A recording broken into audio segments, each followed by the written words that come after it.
Good morning. My name is Stephen Nolan, Chair of Climate Finance Week 2022 and also Managing Director of UNDP, Financial Centres for Sustainability, and Head of Secretariat for UNDP Sustainable Insurance Forum, a forum of 37 insurance regulators around the world, including the Central Bank of Ireland, that collectively regulate 92% of the global market.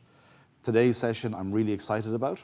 We're looking at the whole area within the regulatory space and how it is evolving. And I'm thrilled that we have the Central Bank of Ireland's Deputy Governor, Sharon, Donnery, who's going to join us today live from Central Bank. Thank you, Deputy Governor, for joining us. And without further ado, I'll hand over to you, please. Well, morning, Stephen and Vicarja. It's really great to be with you here at Climate Finance Week, and I'd like to thank Stephen and all the organisers for inviting me to speak to you today, and also to congratulate them on successfully organising this fantastic week-long event for the 5th year running. Now, last week I attended the IMF World Bank annual meetings in Washington. And the meetings, I suppose, provide an opportunity for global leaders, policymakers, the private sector and civil society to discuss issues which are of global concern. It won't surprise you to hear that climate change was high on the agenda. But the thing that really resonated with me most over the course of the week was the sense of urgency conveyed by everyone who discussed the topic. The feeling that time is running out and that our window of opportunity to take action is closing. Indeed, the IMF appealed to policymakers across the globe to urgently enact transformational reforms to address climate change. And the central theme of Climate Finance Week, investing in a climate resilient future now, really speaks to this urgency and the need for actions today to tackle the challenges and also avail of the opportunities presented by climate change. A big part of building a resilient future, of course, involves understanding and managing the risks that climate change poses today. And this brings me to the topic of this session and to my remarks, in which I will try to address the issues of climate risks in the financial sector, and I will also speak a little bit about the ongoing work of the Central Bank of Ireland and others on this topic. Let me first, though, take a moment to reflect on some more recent insights from climate science, which I think need to be the forefront of our minds when we consider the risks of insufficient action on climate change. As many of you will know, the World Meteorological Organization this year presented us with many stark facts. Greenhouse gas concentrations, sea level rises, ocean heat and acidification all reached new record highs last year. And the most recent 7 years, 2015 to 2021, were the 7 warmest years on record. We've all heard of hurricanes, flooding, droughts becoming ever more commonplace in our news, along with their devastating human impact. Worryingly, the physical risks from climate change are certain to increase in the coming years, but the rate at which that happens really depends on our actions today. According to the Intergovernmental Panel on Climate Change, direct climate-related damages in the second half of this century could range from severe, in a business-as-usual emission scenario, to stable and decreasing if the global 2050 net zero targets are reached. The transition risks associated with achieving such targets, that is the effect of government decarbonisation policies and actions by households and businesses, will be disproportionately felt by emission-intensive businesses, households and countries, and those with fewer decarbonisation options, like heavy industry and aviation. The manifestation of these transition risks will have broad impacts, affecting macroeconomic and financial outcomes, altering the underlying structure of our economies and exposing financial firms and the overall financial system to prudential risks such as credit, operational, market and liquidity risk. The scale of adjustment required to green our economies and minimise climate risks is substantial. But one thing is very clear: the least costly path is the one in which there is immediate, deep and coordinated international climate action now. The challenges faced require intergovernmental cooperation, and national governments have a critical role to play in the climate policy choices they make, which will involve trade-offs and have distribution effects. Adjusting to green our economies and minimise climate risks requires large investments in renewable electricity and storage. On average, around $1.7 trillion globally will be required annually to reach a 70% renewable supply by 2050. And this is where the financial system really needs to play a pivotal role in channeling savings to investments that facilitate this green transition. But of course, doing this requires a financial system that is sound, that is in itself resilient to the risks posed by climate change. It is encouraging that there is a broad international effort underway to advance the toolkit to measure and disclose climate-related risks in the financial sector and to advance our supervision and regulation activities. These include, for example, the publication of the recommendations of the Financial Stability Board's Task Force on Climate-Related Disclosures in 2017, which have really been to the forefront of establishing a baseline for managing climate-related risks. We've also had the establishment of the EU taxonomy and key performance indicators, which provide clear criteria to measure exposure to climate-related impacts. And of course, reporting on these will be mandated across the financial sector.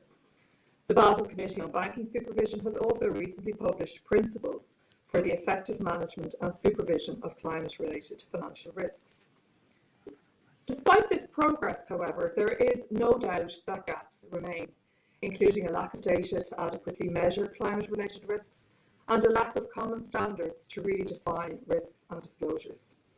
In this respect, the creation of the International Sustainability Standards Board is a welcome development, which will see a global baseline of sustainability-related disclosures emerge. Similarly, here at the bank, we also support the work of the Network for the Greening of the Financial System, the NGFS, in developing climate risk scenarios to provide a common starting point for analysing climate risks to the economy and the entire financial system. Further effort is needed, however, to promote convergence at a larger scale and continued engagement on challenges to climate risk management. So this brings me to the next part of my remarks, where I want to talk a little bit about the approach we are taking here at the Central Bank of Ireland to addressing the risks posed by climate change. Firstly, addressing climate change and the risks it poses to both price and financial stability is aligned with the role of central banks and with the mandate of the Central Bank of Ireland itself to serve the public interest by safeguarding monetary and financial stability and ensuring the financial system operates in the best interests of consumers and the wider economy. It's also a strategic priority for us here at the bank, and we have embedded our commitment to address climate change in our new multi-year strategy that was published late last year. We are committed to ensuring that climate change considerations are incorporated into our business as usual, that the financial system is resilient to climate-related risks and capable of supporting the transition to a climate-neutral future. From a practical perspective, we've established a climate change unit last year to strategically drive forward our work and to oversee the integration of climate and broader sustainability considerations into our work. And as part of this, we are working to measure the exposures of the Irish financial system to climate-related risks and to ensure that climate risk management is embedded in all the firms that we regulate, and of course to upscale and enhance capacity building on issues related to climate risk. While we need to develop internally, we must also focus externally and seek to leverage on what has already been acquired and developed. One of the ways we've sought to make progress in this area is through a shared dialogue and learning with industry. So to this end, earlier this year, we established a Climate Risk and Sustainable Finance Forum, the Climate Forum as it's better known, which provides a shared space where the financial industry and other key stakeholders can discuss the implications of climate change for the Irish financial system, where they can learn from each other and share best practices on embedding climate risk and sustainable finance considerations within their own firms. The first meeting of our forum took place in late June, and in keeping with the need to build a shared capacity and to leverage from existing progress, working groups will develop guidance for industry, and they are currently being established. Our next meeting will take place in December, and through this forum we hope to make meaningful progress on high priority climate related issues and challenges which we all face. Of course, prioritising climate action also means that we must redouble our efforts on the international stage to both contribute to and learn from our counterparts in other countries and to coordinate our actions in a meaningful way. In this respect, at the bank, we are part of the Network for the Greening of the Financial System, a group of central banks and supervisors from around the globe that exchange experiences and share best practices to contribute to the climate risk management of the financial sector. We're also active in a number of supervisory fora that are considering the impact of climate change on the different parts of the financial sector, whether it's banks, insurance companies or investment funds. And of course, we participate in the design of the regulatory rules and supervisory frameworks at European and global levels. For example, as a member of the European Central Bank's Supervisory Board, overseeing the prudential supervision of banks in the euro area, I see firsthand the importance of tackling climate-related and environmental risks, as reflected in this being one of the ECB's key supervisory priorities for 2022 to 2024. We've set a strategic objective for banks to proactively incorporate climate-related and environmental risks into their business strategies and their governance and risk management frameworks. In 2020, the European Central Bank published a guide on climate-related and environmental risks, outlining our supervisory expectations regarding banks' risk management and disclosures in this area. And in the past 2 years, we have also been carrying out supervisory exercises that we have provided information on banks' preparedness around climate risk. Finally, addressing climate-related risks means that the central bank itself must also consider how our own business operations will be affected by climate change. And in 2018, we committed to reducing our Scope 1 and 2 greenhouse gas emission intensity by 50% by 2030, with the aim of becoming net zero carbon emissions organisation by 2050. More recently, we also published a Sustainable Investment Charter, which will guide the integration of sustainable investment principles into the management of the bank's own investment assets. We're also working with colleagues across the Eurosystem towards more harmonised disclosures on climate-related risks in our own investment assets. And the first of these disclosures will take place in the first quarter of 2023 and will include the measurement of greenhouse gas emissions across a number of different metrics. Let me turn now to the actions required by regulated firms to identify and manage their own climate risks. And I mentioned earlier some of the work that is underway at EU and international level on this issue. While most of the progress at international level has already or will find its way into the regulatory rulebook at EU level, we cannot wait for all debates to be resolved, for all gaps to be filled, or for all solutions to be available. We must take action now to understand and manage our own positions with respect to climate change. In that vein, last November, we here at the bank wrote to all regulated financial services providers, setting out our broad expectations on climate matters, including climate risk management. In essence, our message was simple. All regulated institutions must consider how climate change impacts upon their business models and operations, and put in place the necessary internal arrangements to address climate risk from the perspective of governance, staff awareness and training. We also recently published a consultation paper on guidance on climate risk management for the insurance sector, which elaborates on this. In this paper, we set out how we expect insurers to set up their governance structures, their business strategy and their risk management processes to manage climate change risks. The issues raised in that consultation can also apply in other sections. Essentially, it's around the need to promote strong governance with respect to climate change risk, to ensure the tone from the top promotes a culture of responsibility and meaningful action. Furthermore, all firms should understand the materiality of their exposure to climate change risk, taking a broad view of the potential impacts on the sustainability of their business strategy over the short, the medium, and the long term. Equally important is that all firms follow through on their commitments with real and measurable actions and accountability. And through our supervisory activities, we will continue to assess progress across all firms and sectors on these issues. To conclude, the window for meaningful action on climate change is closing.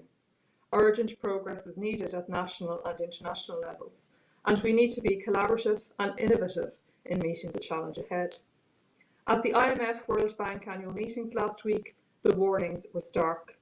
The annual investment required to meet the Paris Agreement is 5 to 10 times below what it needs to be. Added to that is the time dimension, where action needs to be taken immediately. As the IMF Managing Director, Kristalina Georgieva, put it, and I quote, "If we do not shift our trajectory this decade, we are cooked. And if we don't want to be cooked, then we should speed up." Here at the Central Bank, we recognise the urgency and are committed to play our part in addressing climate change as set out in our pledge on climate change action and our endorsement of the NGFS Glasgow Declaration last year. We continue to focus on addressing climate change as a strategic priority. The financial system has to be resilient to the risks, but it also has a critical role to play to serve the needs of consumers and the wider economy in transitioning to a carbon neutral future. As we've previously articulated, this role involves moving away from financing governments, firms and projects that are environmentally damaging and moving into financing actions that support the transition to a more sustainable economic model. This involves firms acting now to understand and address the challenges associated with climate change. In order to mitigate the risk and adequately position themselves to respond to these challenges, opportunities and our regulatory expectations, firms will need to understand the impact of climate-related risks on their business environment, their business models and their investments. While this is a challenging time for us all on many fronts, we must recognise the urgency of climate change and work together to, as the theme of the conference this week suggests, invest in a climate-resilient future now. Thanks again for the invitation to be with you here today, Stephen, and thank you everyone for your attention this morning. Deputy Governor, thank you very much for making time for us this week. I know you had a very busy schedule last week in the IMF World Bank meetings. You always do. Ireland is at the front and at the fore of a lot of these different activities. And if I may, I just want to also thank you for hosting our session yesterday on the net zero insurance piece. I know that's something that the bank is very much focused on, and it was great to see nearly 50 people yesterday at the Central Bank of Ireland offices, and your colleague Geraldine obviously doing her thing, which is super, and then Chris, but also Philip and Yvonne. So thank you very much for being with us today. I'm going to go now in the studio. I've got David Carlin. I know you've got a busy schedule, so thank you very much, Deputy Governor, and I look forward to seeing you later on this evening. Thanks a million, Stephen. See you later. Now, in studio, I'm very fortunate to be joined by David Carlin. David is the climate risk lead for the UN EP Finance Initiative, where he oversees a team of 20 people, and all he does is focus on this space. David and I are going to have a dialogue now, a conversation for the next few minutes, and bounce off one another because, as I mentioned earlier on, I'm also the head of the Secretariat, for the UNDP Sustainable Insurance Forum, where I work with 37 insurance regulators. So between myself and David, we actually have a lot and are involved in a lot of different activities from a regulatory perspective in what has happened in today's world in sustainable finance. So David, before we get going, great to have you in studio, great to have you in Ireland, and you were good enough to deliver that 3-hour masterclass yesterday in the Central Bank of Ireland to the insurance firms about the whole net zero agenda and what that means for insurance firms and where they should be going next steps. But before we get going into our conversation, can you just give us a little bit about who you are and what you do on a daily basis, please? Yeah, well, first off, thanks so much, Stephen, and to everyone throughout Sustainable Finance Ireland for putting on a terrific Climate Finance Week. And I'm David Carlin. I lead climate risk at the United Nations Environment Programme's Finance Initiative. And what that really means is helping institutions, banks, insurers, investors think specifically about the kinds of climate risks that they may face, both the physical hazards that exist, but also the fact that the transition itself will result in fundamental changes to the way we do business. So helping them come up with the tools they need, the sets of guidance, as well as an understanding of that emerging disclosure and regulatory space. And that ties in very closely to aligning to net zero and the work that many of my colleagues are doing on promoting and accelerating decarbonization. Great, thank you, David. And we heard the Deputy Governor there talk about managing climate change risks. She said there's a lot happening in Ireland, but then she also went into what's happening on a European level, which they're obviously intimately involved in. She's just back from the IMF World Bank. We have the President of the IMF said if we don't want to cook ourselves by 2030, we need to really get our act going. That's something that Colin Hunt also said yesterday, that 2030 is literally around the corner at the blink of an eye in terms of infrastructure development, planning and so on, and getting capital. So not a lot of time. We also heard the Governor talk about, at a company level, strong governance, tone from the top, materiality exposure in terms of a business strategy, short, medium, long term. And then obviously commitments, they got to be measurable. The term we're using right now is greenwashing. In the work that you're doing, David, what are you seeing are the key trends emerging? And then on top of that, what are you seeing happening from a regulatory perspective, which is impacting on the banks, the asset managers, insurers that you deal with on a daily basis, please? Yeah, so there's so much going on, and time is incredibly short. 2030, which once seemed like long-term planning, is now just over 7 years away. That's the time when we need to be looking to be 50% down in our emissions. That's the time when many of the capital investments that we make today are going to be going into actual built infrastructure, when the decisions we make will actually be really happening. And so there isn't this lead-up period. There's a need to act now. And I think that really goes to the first of the two big trends that I would say. The first is a move toward integration, a move toward taking this from what was a reporting exercise, an exercise in sustainability, and moving this into an integration of how do we actually do this? These risks are looming, they're imminent. They aren't future climate risks, they're current climate risks when it comes to the transition and the physical challenges. And so what does this mean for our operations? And what kind of tough conversations do we need to also be having with clients? So I see that trend of making this real rather than simply a reporting exercise as the first big trend. The second is an expectation that the commitments that are being made are now going to need to be cashed. And that ties back, Stephen, to your point about regulation as well as about the concern of greenwash. We're seeing in the US, the SEC taking very seriously claims on ESG, various ESG facilities, whether it's on investment products or as claims that are being made. Similarly, in Europe, we're seeing that. And so people, I think, are really seeing that this is not just something that can be surface level, but does need to be really in their DNA and really in the actions. And I think this is where standards come in. So tying back to your point about regulation, I'd be really interested to hear from the perspective of the Sustainable Insurance Forum, what you're seeing on the insurance side. But I think we're seeing regulators that are, one, they've long since recognized climate is a financial risk. And you've seen a lot of the great work from the ECB, from a number of other central banks in Europe, as well as around the world, on things like stress testing, mandated disclosures. But you're also increasingly seeing this question of now that our countries, now that our regions have set out this plan for net zero, now that we see so much enthusiasm in the public markets for this, how do we make sure that this actually proceeds in a meaningful and stable way? And I think that means thinking about what is our role vis-a-vis net zero, and how do we ensure that commitments to net zero are themselves not simply greenwash. And so getting into that serious appraisal and evaluation, I see as one of the regulators' next roles, going into 2023 and beyond. But I'd love to hear your perspectives on that as well. Yeah, I think, just echoing what you're saying, there's a lot going on. It's incredible. All I do is sustainable finance like yourself, and I'm overwhelmed. Nearly every day you see a new initiative or something is emerging. Sometimes I have to be honest, I feel like a bit of an amateur therapist on this because, what's happening, what's next. I'm trying to get my head around climate now. We're looking at biodiversity. And I feel that the whole climate and biodiversity challenges are just two sides of the same coin right now. And I think we're going to see a convergence around that.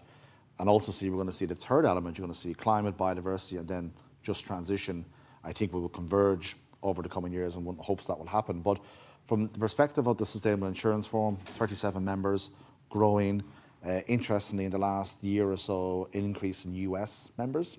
So we now have 7 states in America, California, Maryland, New York, and others in between. You have the US Treasury, Federal Insurance Offices has joined SIF, and then you also have the National Association of Insurance Commissioners. So again, even as I said, the last 12, 14 months, significant uptick in US insurance regulators. And interestingly, I hadn't realized beforehand that on the US level, that at the insurance market is regulated at the state level. So that's really important to see that happen. But I think the key things that SIF is now focusing on, in previous years, very much disclosure reporting, TCFD, application paper with the International Association of Insurance Supervisors there, which is quite important. Now I'm seeing the paper last year that SIF did, the first paper globally, on the whole nature-related insurance loss. What does that actually mean? Which is quite an interesting exercise. And I would look at the whole nature biodiversity piece and say, wow, really come from nowhere in the last few years and now very much front and center. And as you know better than me, David, there's 2 COPs on this year. There's COP27 in Sharm el-Sheikh, and then there's COP15, the biodiversity COP in Montreal. And I think 14th of December is Biodiversity Finance Day in Montreal. So we're looking forward to doing something around that. So the whole biodiversity nature-related piece. Access and affordability. I think, this summer alone, you open any newspaper and on the business pages, and there was unfortunately some flooding, tornado, hurricane, whatever it may be, nature-related disaster happening around the world. Australia, Sydney, there's 3 to 4 floods in the kind of same area in the last 2 years. And I remember talking to some colleagues there in the billions of Australian dollars of losses now. And one of the obviously key concerns is, well, if I'm an insurance company, am I going to keep insuring you if you're in this space? And so that real interesting part of an access and affordability. California, wildfires, have you got access to an insurance product? Are you able to afford that insurance product? We just saw in Greece over the weekend, flash floods, unfortunately, and people unfortunately passing away there. And then we're moving into the net zero space. So in the last few weeks, there's been a lot of commentary around, some firms made those commitments, and we heard the Deputy Governor talk about there, and now realising, wow, those commitments potentially have a fiduciary impact. So actually, are we able to stand behind that? We heard yesterday a lot of talk about talent development, and within the firms, do the firms actually have the talented people to be able to develop these plans? Are they using science-based targets? What's the baseline as a Paris Agreement? What is it? And so you're not really seeing a framework around the net zero apples by apples to compare from a regulatory perspective. So CIF will now begin, has begun, and supported by Butch Bakari, your colleague in the UNEPFI on the Principles of Sustainable Insurance, about net zero, and we're doing an internal paper for our regulators on that. So really net zero, biodiversity, access and affordability, established last year the Climate Training Alliance, and again, capacity needed within the regulators as well, hence the reason why that was established. So a lot happening within the insurance side. A lot of insurance firms stepping up to net zero, obviously, which is great to see. And then CIF is developing its own, as I said, paper. So a lot, as I said, happening, David. If we go back to the Deputy Governor, and I really do want to unpack in the time, you've got a few minutes left, in the time, it was great to see her here today, great to see the Central Bank host a session yesterday, great to see them in NGFS, great to see them in CIF. She mentioned about Scope 1 and Scope 2, what they're doing in the building, which you've been to a few months ago with me. What are you also seeing at a global level in different regulators? I don't want to put you in the spot, but is any one regulator leading out and others are really saying that's the exemplar and we're kind of tracking that? Well, so I think the work of the Network for Greening the Financial System, that collective of central banks, really is a place of leading practice. And I would look to those who are leading their important work streams. Right now, the macroeconomics work stream, which develops the climate scenarios, those were just released last month in their 3rd vintage. That's now being headed by the ECB. The Bank of England and Banque de France did a lot of really terrific work, not only in helping to develop those scenarios historically, but also in being some of the first to develop stress tests. I would say the Dutch Central Bank has done really amazing work, especially in the short term and more macroeconomic space around stress tests.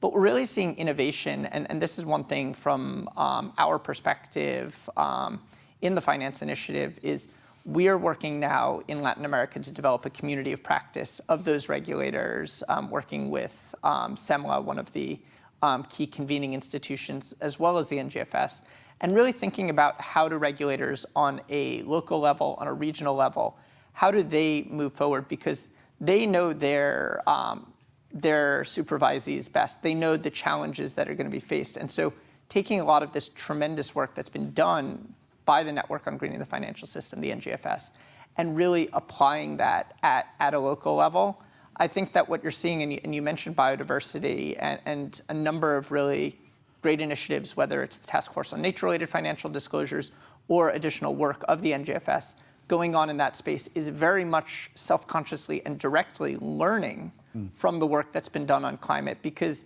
these things, as you say, they're not optional, this connection between climate, biodiversity, just transition.